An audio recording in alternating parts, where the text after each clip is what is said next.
অনেক অনেক ধন্যবাদ জানাই স্যারকে। করতালটা একটু জোরে চেয়েছি। এরপর আমি মোয়াজ্জেম হোসেন মন্ডল স্যারকে মঞ্চে আমন্ত্রণ জানাচ্ছি। Assistant professor, department of history. ইতিহাসের আলোকে তিনি তুলে ধরবেন ভারতের ঐক্য রক্ষায় সর্দার প্যাটেলের ভূমিকা। স্যারকে আমন্ত্রণ জানাচ্ছি। ধন্যবাদ সঞ্চালিকা ম্যাডামকে। আজকের এই যে অনুষ্ঠান, এখানে কিছু বলার জন্য তিনি যে সুযোগ দিয়েছেন তার জন্য আমি ধন্যবাদ।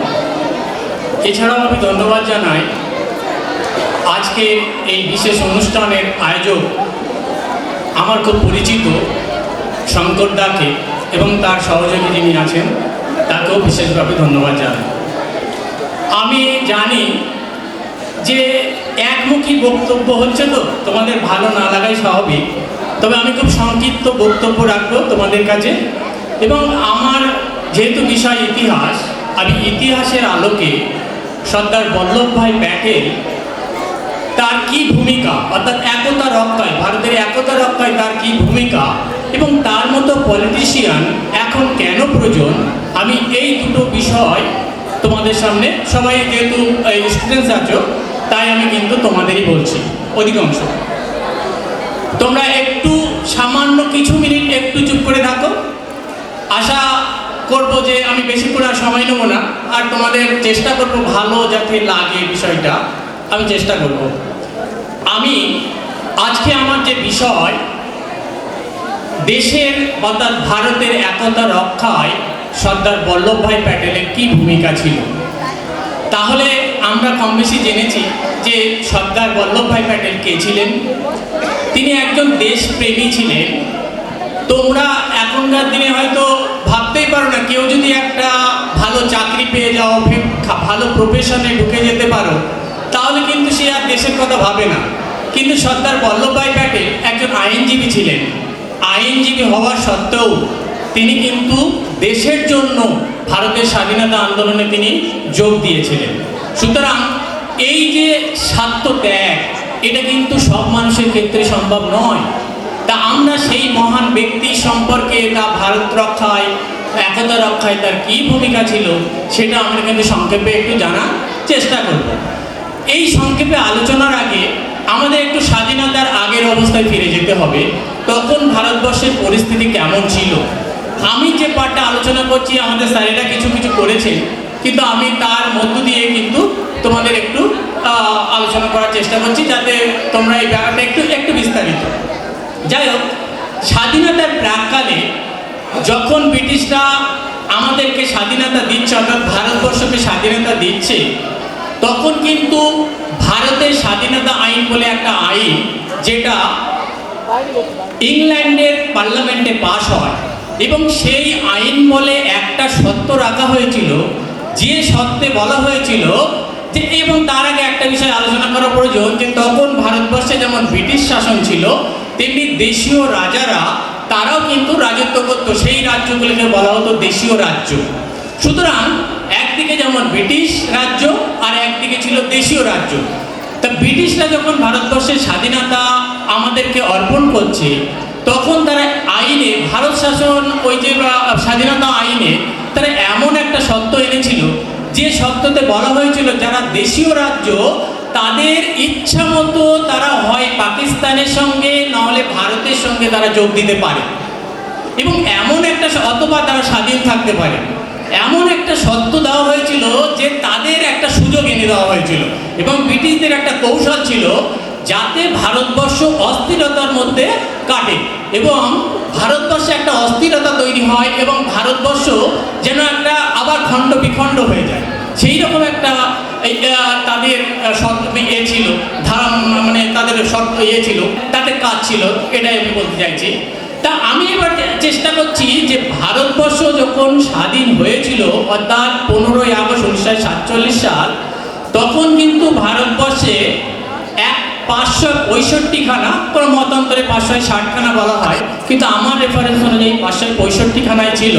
এবং সেই 565খানা যে দেশীয় রাজ্য, তারা কিন্তু অধিকাংশ রাজ্য, অর্থাৎ 562খানা রাজ্য, তারা কিন্তু ইনস্ট্রুমেন্ট অফ অ্যাকসেশন নামক একটা দলিলে স্বাক্ষর করে ভারতের সঙ্গে যুক্ত হয়ে যায়।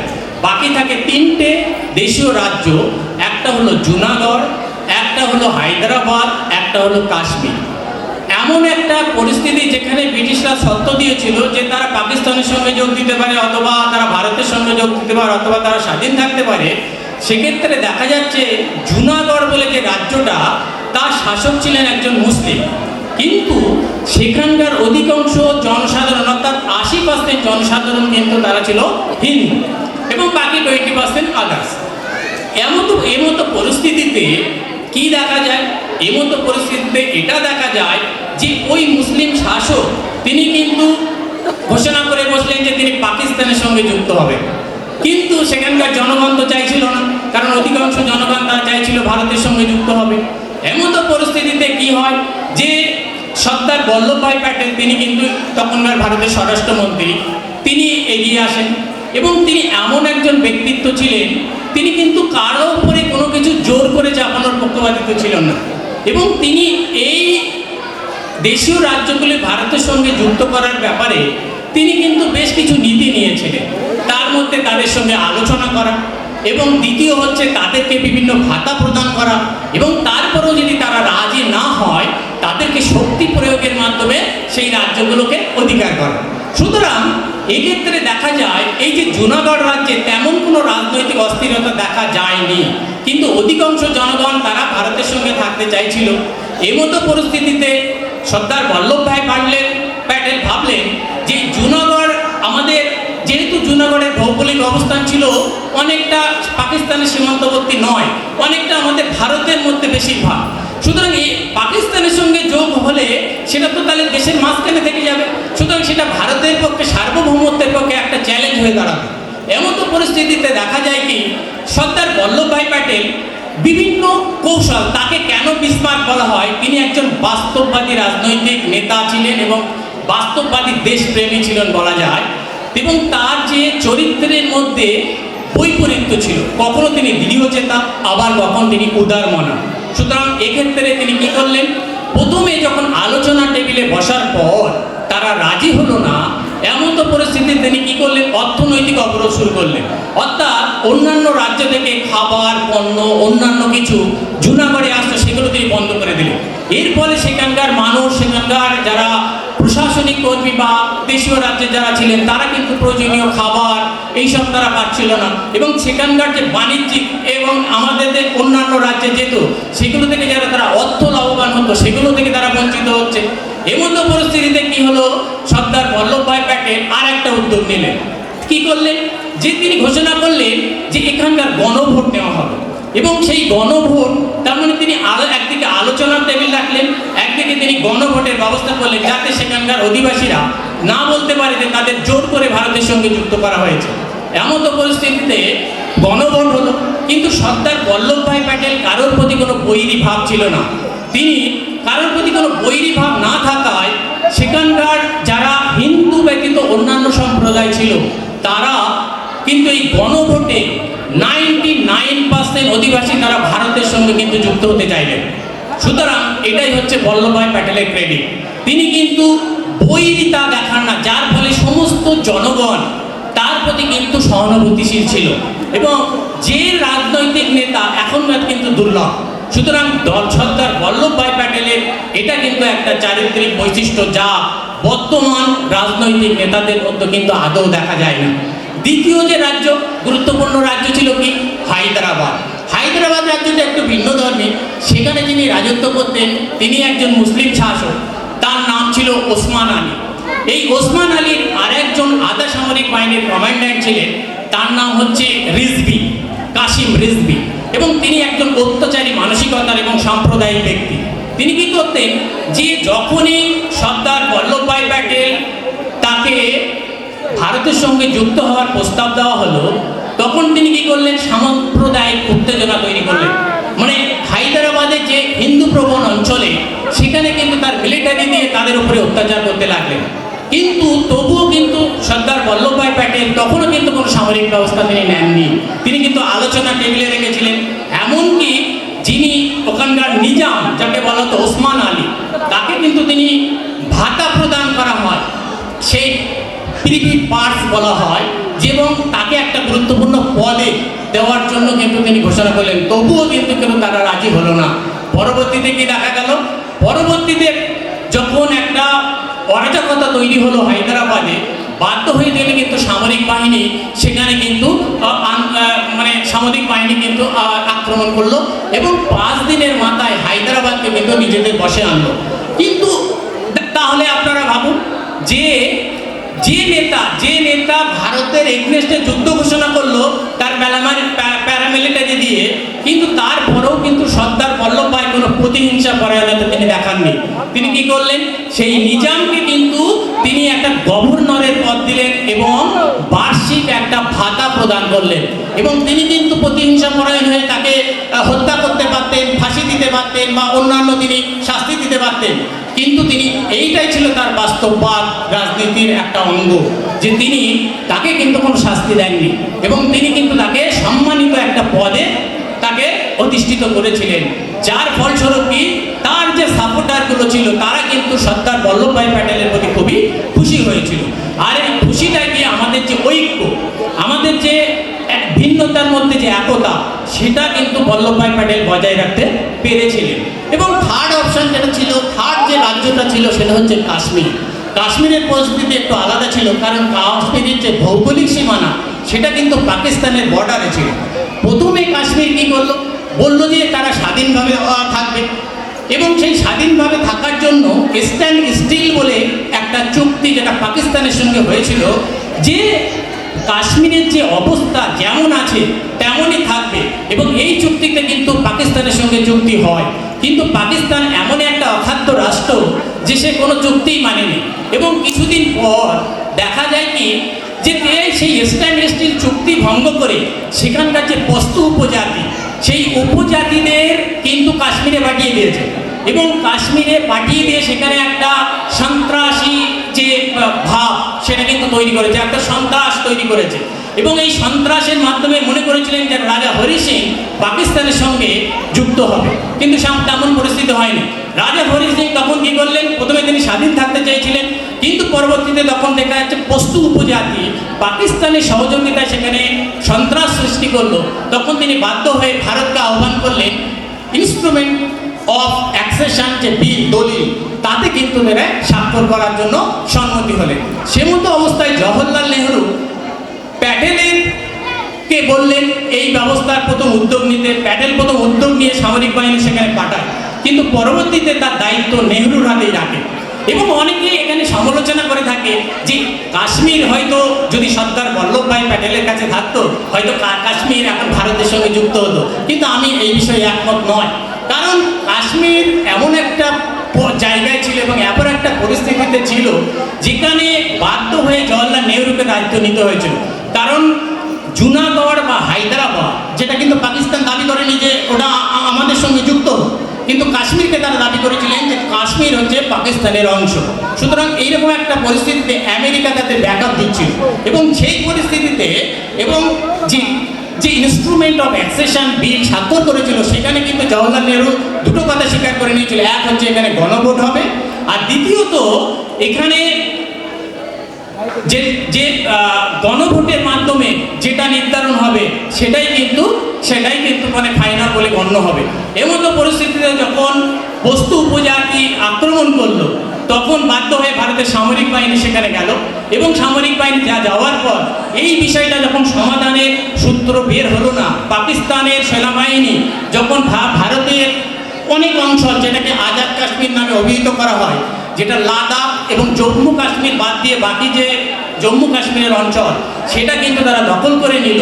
এবং দখল করে নেওয়ার পর যখন একটা উদ্ভট পরিস্থিতি তৈরি হলো, বাধ্য হয়ে নেহরু কিন্তু জাতিসংঘে গিয়ে এই বিষয়ে কিন্তু তিনি প্রস্তাব দিলেন। কিন্তু শেষ পর্যন্ত পরিস্থিতি আরও জটিল হয়ে গেল, কারণ যখন দেখা যাচ্ছে কাশ্মীরের একটা অংশের মানুষ তারা কিন্তু পাকিস্তানের সঙ্গে যেতে চাইছে, কারণ কিন্তু শেখ আবদুল্লাহ বলে একজন ছিল, তিনি গান্ধীবাদী, তিনি কিন্তু আবার ভারতের সঙ্গে যেতে চাইছেন। এমতো পরিস্থিতিতে কাশ্মীরে ভোট হলে যে কারা জিতবে কিন্তু সেটা বলার খুব সংশয় ছিল। এমতো পরিস্থিতিতে ভারতের হয়ে রাশিয়া কিন্তু এতে ভেটো টেনে দেয় এবং ভেটো টানার পরে ওখানে গণভোটটা স্থগিত থাকে এবং এই গণভোটটা স্থগিত থাকার পর এখনো পর্যন্ত কাশ্মীর সমস্যার কোনো সমাধান হয়নি। এক্ষেত্রে জওহরলাল নেহরু কিছু আন্তর্জাতিক পরিস্থিতির কারণে এমন সিদ্ধান্ত নিতে বাধ্য হয়েছিল, কিন্তু সর্দার বল্লভভাই প্যাটেল কখনো কিন্তু গান্ধীজির জওহরলাল নেহরুর কখনো সমালোচনা করেনি। সুতরাং এক্ষেত্রে আমরা কিন্তু এই ব্যাপারে জওহরলাল নেহরুকে কখনো দোষারোপ করতে পারি না। যাই হোক, এমন পরিস্থিতিতে তাহলে একদিকে বল্লভভাই প্যাটেলের নেতৃত্বে যেমন ভৌগোলিক একতা রক্ষা হলো, তিনি কিন্তু শুধুমাত্র ভৌগোলিক একতা রক্ষা করে ক্ষান্ত হননি। তিনি কি করেছিলেন? প্রশাসনিক একতা রক্ষার লক্ষ্যে যে আমাদের ভারতবর্ষে সিভিল সার্ভিস যেটা হয় IAS এবং IPS, সেটা কিন্তু যখন আমাদের সংবিধান সভায় একটা আলোচনা চক্রে কিন্তু এরা চাইছিল, অন্যান্য যারা নেতৃত্ব তারা চাইছিল যে সিভিল সার্ভিস IAS তুলে দেওয়া হোক, কিন্তু বল্লভভাই প্যাটেলের কঠোরতার কাছে শেষ পর্যন্ত সিভিল সার্ভিস রাখা হয়েছিল। আর এই সিভিল সার্ভিস কিন্তু আমাদের যে প্রশাসনিক একতা সেটা কিন্তু রক্ষায় সাহায্য করে। এরপরে আরেকটা দিক আমি আলোচনা করব, সেটা হচ্ছে সর্দার বল্লভভাই প্যাটেলের ধর্মনিরপেক্ষতা। সেই ধর্মনিরপেক্ষতা সেক্ষেত্রে কিন্তু তিনি অনন্য ছিলেন। তিনি তার যে আমাদের যে সংবিধান সভা সেটা কিন্তু যখনই হয়েছিল তাকে কিন্তু মাইনরিটি অ্যাফেয়ার্স এবং রিলিজিয়াস যে ফ্রিডম, এই যে কমিটিতে তাকে কিন্তু অ্যাডভাইজারি করা হয়েছিল, অ্যাডভাইজারি কমিটি ছিল তাই কিন্তু সদস্য করা হয়েছিল, এবং তিনি কিন্তু এই রিলিজিয়াস ফ্রিডম এবং এই যে মাইনরিটি রাইটস এর কিন্তু রক্ষার পক্ষে তিনি জোরালো সওয়াল করেছিলেন। কিন্তু বর্তমান পরিস্থিতিতে দেখা যায় যে এখন হিন্দু রাষ্ট্রের একটা চলছে, কিন্তু সর্দার বল্লভভাই প্যাটেল কিন্তু কখনো হিন্দু রাষ্ট্রের পক্ষপাতিত্ব ছিলেন না। তার যে চিঠিপত্র থেকে দেখা যায় যে তিনি সর্বসময় বলতেন ভারত কখনো হিন্দু রাষ্ট্র হওয়া সম্ভব নয়, কারণ এখানে হিন্দু, মুসলিম, শিখ, ঈসাই, অন্যান্য সকল জাতির বসবাস। সুতরাং তিনি এমন একটা মেন্টালিটির রাজনেতা ছিলেন যা এখন কিন্তু দুর্লভ। সুতরাং আমরা চাইব সর্দার বল্লভভাই প্যাটেলের মতো রাজনেতা এবং রাজনীতিবিদ ভারতবর্ষে এখন আবির্ভূত হোক, যাতে আমাদের ভারতবর্ষের অখণ্ডতা, ভারতবর্ষের স্থিতি সমস্ত কিছু বজায় থাকতে পারে। ধন্যবাদ সকলকে।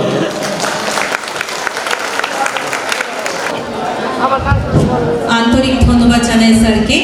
আমরা আমাদের মধ্যে পেয়েছি বসিরহাট কলেজের প্রিন্সিপাল ইনচার্জ দীনবন্ধু বরাক স্যারকে।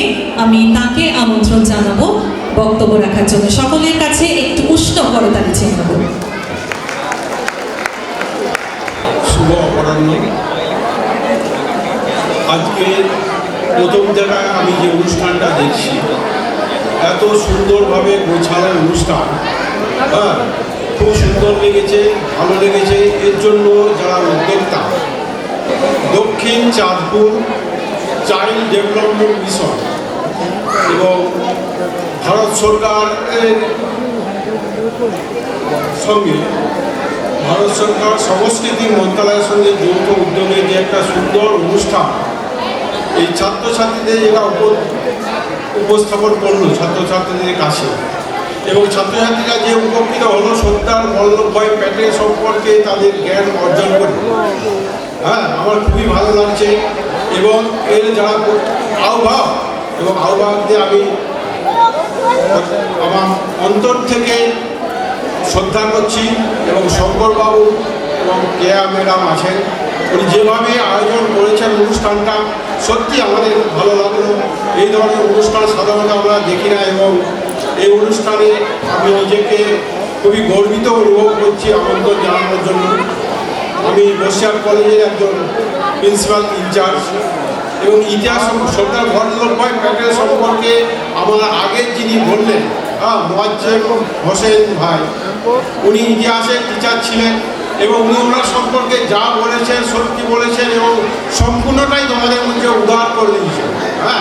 এবং ইতিহাস সর্দার বল্লভভাই প্যাটেল সম্পর্কে তোমাদেরকে লিখতে বললে তোমরা এখন যথেষ্ট ওনার সম্পর্কে জ্ঞান অর্জন করে নিয়েছো। আমি যদিও ইতিহাসের টিচার না, তবুও সর্দার বল্লভভাই প্যাটেল সম্পর্কে দু একটা কথা তোমাদের আমি বলব। উনি 1875 সালে গুজরাটের একটা কৃষক পরিবারে জন্মগ্রহণ করেছিলেন, এবং জন্মগ্রহণের পর উনি প্রথম তার পেশা হিসাবে গ্রহণ করেছিলেন ওকালতি, এবং উনি লন্ডন থেকে ব্যারিস্টার পাস করে এসে সফল উকিল একজন হয়েছিলেন। পরবর্তীকালে উনি ওনার 42 বছর বয়সে উনি মহাত্মা গান্ধীর সান্নিধ্যে আসেন এবং সেই থেকে উনি আমাদের রাজনীতিতে আস্তে আস্তে প্রবেশ করেন এবং 1928 সাল এবং 1930 সালে আমাদের সত্যাগ্রহ যে আন্দোলন হয়েছিল, সত্যাগ্রহ আন্দোলনে উনি সরাসরি যুক্ত ছিলেন এবং প্রথমের সারিতে উনি নেতৃত্ব দিয়েছিলেন। এবং মহাত্মা গান্ধী উনি 1828 সালে উনি যে সত্যাগ্রহ আন্দোলনে যে যোগ দিয়েছিলেন, মহাত্মা গান্ধী ওনাকে তখনই ওকে শ্রদ্ধার নেতা উপাধি দিয়েছিলেন। এবং উনি সবচেয়ে যেটা দেশের জন্য একটা ভালো কাজ করে গেছেন, আমাদের একটু আগে আমরা প্রত্যেক শ্রোতামুখী প্রত্যেক বক্তার থেকে আমরা শুনেছি উনি একীকরণ, ভারতবর্ষকে একটা একীকরণ যেটা করেছেন, যে 560টি রাজ্যকে একই ছাতার তলায় নিয়ে এসে আমাদের ভারতে অন্তর্ভুক্ত করেছিলেন। এবং 1931 সালে উনি ভারতের জাতীয় কংগ্রেসের সভাপতি 49তম সভাপতি নিযুক্ত হন এবং সেখান থেকে উনি সরাসরি রাজনীতিতে চলে আসেন এবং আস্তে আস্তে উনি রাজনীতির দিকে এগিয়ে যান এবং ভারত যখন স্বাধীন আমাদের ভারত ছাড়া আন্দোলনে ওনার অগ্রণী ভূমিকা আমরা লক্ষ্য করেছি। এবং 1947 সালে যখন ভারত স্বাধীন হলো, 1947 থেকে 1950 সাল পর্যন্ত উনি ভারতের স্বরাষ্ট্রমন্ত্রী ছিলেন এবং উপপ্রধানমন্ত্রীও ছিলেন। এবং ভারতের স্বরাষ্ট্রমন্ত্রী থাকার সময় এই যে একীকরণের কাজটা করে গেছেন, এবং নিষ্ঠার সাথে এবং দৃঢ় পদক্ষেপ নিয়ে, এবং এর জন্য ওকে লৌহ মানব উপাধিও পেয়েছিলেন। এবং 1951 সালে 1950 সালের ডিসেম্বরে 15ই ডিসেম্বর ওনার মৃত্যু হয়। উনি হার্ট অ্যাটাক করে উনি যা ওনার মৃত্যুর পরও আমাদের ভারত সরকার ওনাকে মনে রেখেছেন। এবং 1951 সালে পিভি নরসিংহ রাওয়ের আমলে ওনাকে ভারত রত্ন মরণোত্তর ভারতরত্ন উপাধি দিয়ে থাকে। এবং গুজরাটে ওনার নামে একটা মূর্তিও স্থাপন হয়, স্ট্যাচু অফ ইউনিটি। এবং ভারতবর্ষকে উনি অনেক কিছু দিয়ে গেছেন। এই যে সিভিল সার্ভিস আমাদের আগে ওনাকে সিভিল সার্ভিসের জনকও বলা হয়।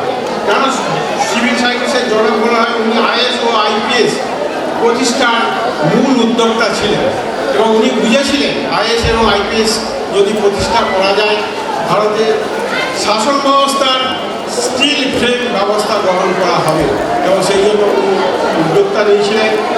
এবং এখন 1951 সালে ওখানে যেমন গুজরাটের স্ট্যাচু হয় এবং বড় প্রত্যেক বছর 31শে অক্টোবরে ওনার নামে একটা ঐক্য দিবস এখনও পালন করা হয়।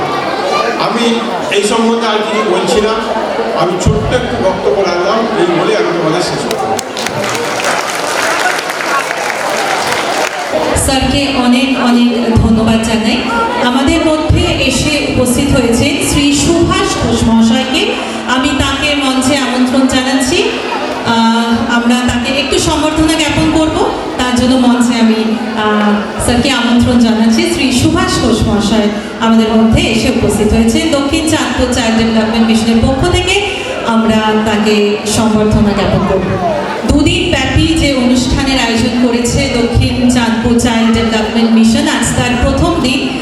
এবং এই প্রথম দিনে আমরা এতক্ষণ যে আলোচনা সভায় ছিলাম, বিশিষ্ট ব্যক্তিবর্গ যারা এসেছেন আমাদের মধ্যে উপস্থিত হয়েছে শ্রী সুভাষ ঘোষ মহাশয়। আমরা এই মুহূর্তে মিলন গাজী মহাশয় যদি থেকে থাকেন তাহলে তাকেও মঞ্চে আমন্ত্রণ জানাচ্ছি। একটু উষ্ণ করতালি দিয়ে আমরা তাকে সম্মানিত করব। উত্তরীয় পুষ্পস্তবক, স্মারক আমরা তার হাতে তুলে দিলাম।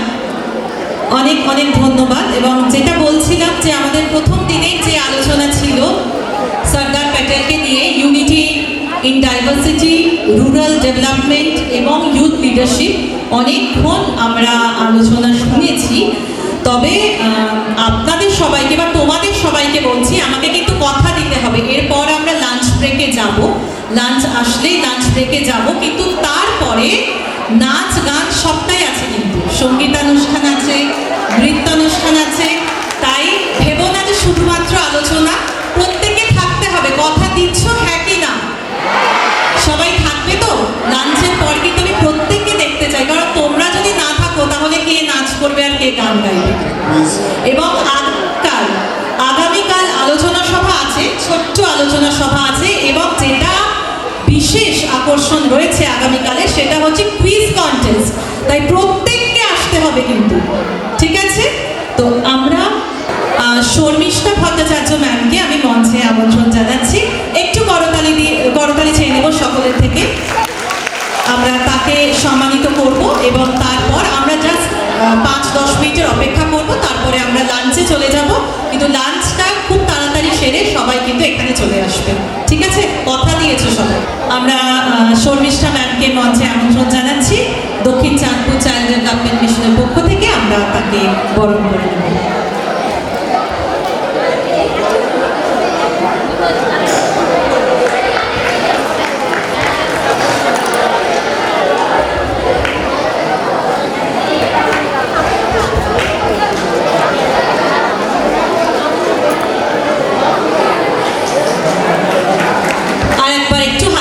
চেয়ে নেব সকলের থেকে।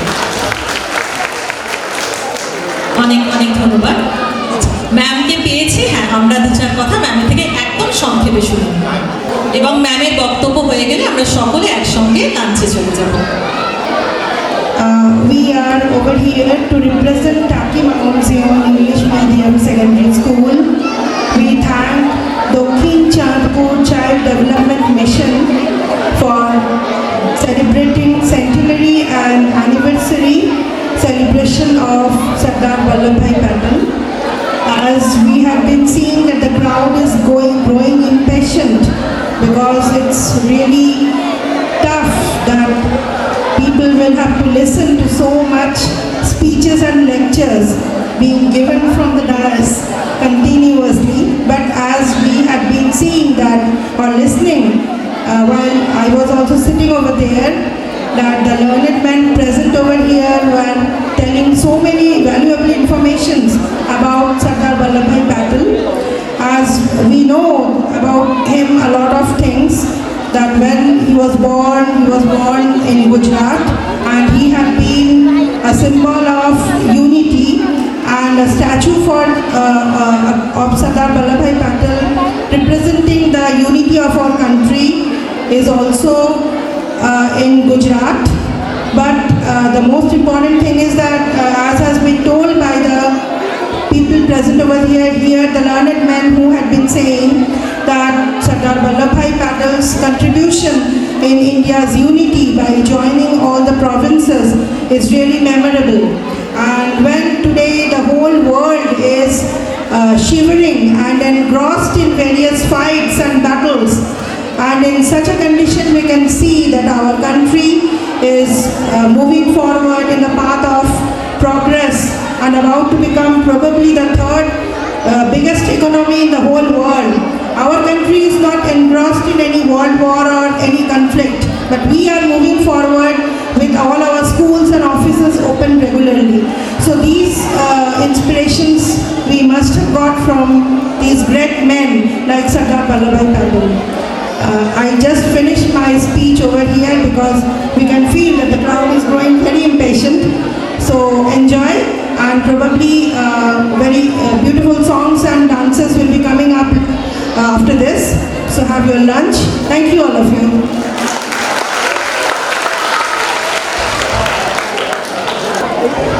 অনেক অনেক ধন্যবাদ ম্যামকে। আমরা আর 2-4 মিনিট সময় নেব এবং তারপরেই আমরা সকলে লাঞ্চে যাব। এখানে ততক্ষণ আমি একটু জেনে নিই যে এখানে কোন কোন স্কুলের সব স্টুডেন্টসরা এসেছে, একটু স্কুলের নামগুলো একসঙ্গে একসঙ্গে বললে হবে না। ওখানে আমি দেখছি একটা ড্রেস পরে, তোমাদের স্কুলের নাম কি? আর একটু জোরে বলতে হবে যাতে সবাই শুনতে পায়। বাহ, তারপরে কতজন এসেছে এই স্কুল থেকে? অনেক কজন না, পুরো এখানটা। আর কোন স্কুল এসেছে? ওখানেও বোধহয় তোমাদের ফ্রেন্ডসরা আছে ওদিকে। আর কোন স্কুল এসেছে? এখানে বয়েজ স্কুলটা। সবাই একসঙ্গে বলো দেখি শুনি। ওদের গলায় জোর নেই, মেয়েরা কত সুন্দর জোরে জোরে একসঙ্গে বলে দিল।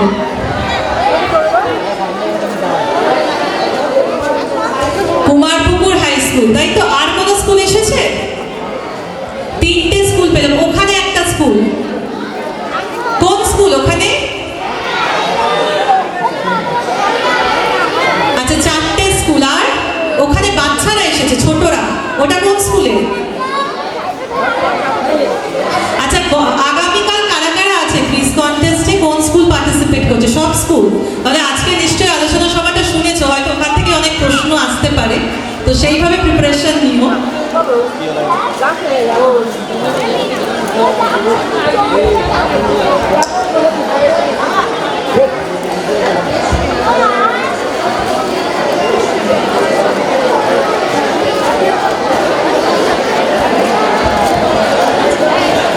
আচ্ছা, সকলকে বলবো একটু আস্তে আস্তে, লাঞ্চ বোধহয় সবে এসেছে, সবাই মানে হুড়মুড়িয়ে যাবে না,